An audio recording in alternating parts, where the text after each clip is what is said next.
ஏற்றுக்கொள்ளுகிற பொழுது அவருடைய நீதியை நம்ம கொடுக்கிறார், நம்மளை நீதிமான்களாக மாற்றுறார், பரிசுத்தவான்களாக அவர் மாற்றுகிறார். ஒரு நல்ல ஒரு தகப்பனை போல அவர் இருக்கிறார்.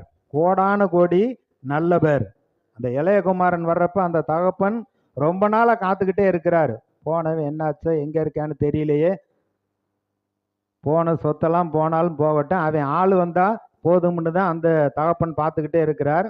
ஒரு நாள்ல பார்க்குறப்ப தூரத்தில் அவன் மாதிரி தெரியுது.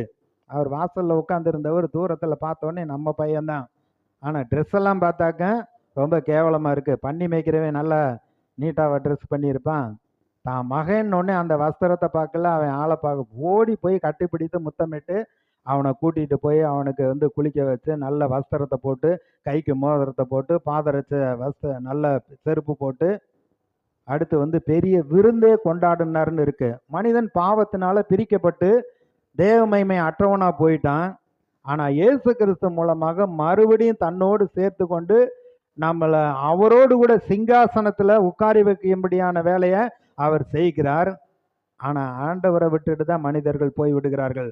அவரை துதித்து ஆராதிக்கிற பொழுது அவருடைய வழிகளை நமக்கு போதிக்கிறார். நம்மை நன்றாக சீரும் சிறப்புமாக சிங்காசனத்துல தான் அவர் உட்கார வைக்கிற தேவன். அப்படித்தான் இந்த மகிமையின் ராஜா அந்த வேலையை நமக்காக செய்து கொண்டு இருக்கிறார். இப்போ மகிமை ஒரு கனம் பெற்ற மனுஷன் அப்படிங்கிறப்ப வெயிட்லையும் சொல்றாங்க, சரீரத்தில் ரொம்ப கனமானவருங்க அப்படின்னு. அடுத்து என்ன சொல்றாங்க, அவர் ஐஸ்வர்யம் பொருளாதாரம் இதுல எல்லாம் நல்லா மேன்மை அடைஞ்சிருக்காருங்க. ஒன்றும் இல்லாமல் இருந்தார், இப்போ நல்ல மதிப்புக்குரிய ஆளா அவர் உயர்ந்திருக்காரு. இன்னும் நல்ல உத்தியோகத்தில் இருக்கவரை இவர் ரொம்ப மகிமையா வந்துட்டாருங்க. நம்ம வேதத்தில் பார்த்தீங்கன்னா யோசேப்பு எடுத்துக்குங்க. பெற்றோர் சகோதரர்லாம் பகைத்தார்கள். ஆனால் கர்த்தர் கூட இருந்து அவனை எகிப்துக்கே பார்வோனுக்கு அடுத்தபடியா உயர்த்தி வைத்த பொழுது மற்ற சகோதரர்லாம் அவனை பணிந்து கொண்டார்கள். கர்த்தர் அப்படி கனம் பெற்றவனாக உயர்த்தி வைத்தார். 2 வசனத்துல யாபேசை பத்தி சொல்லப்பட்டிருக்கு.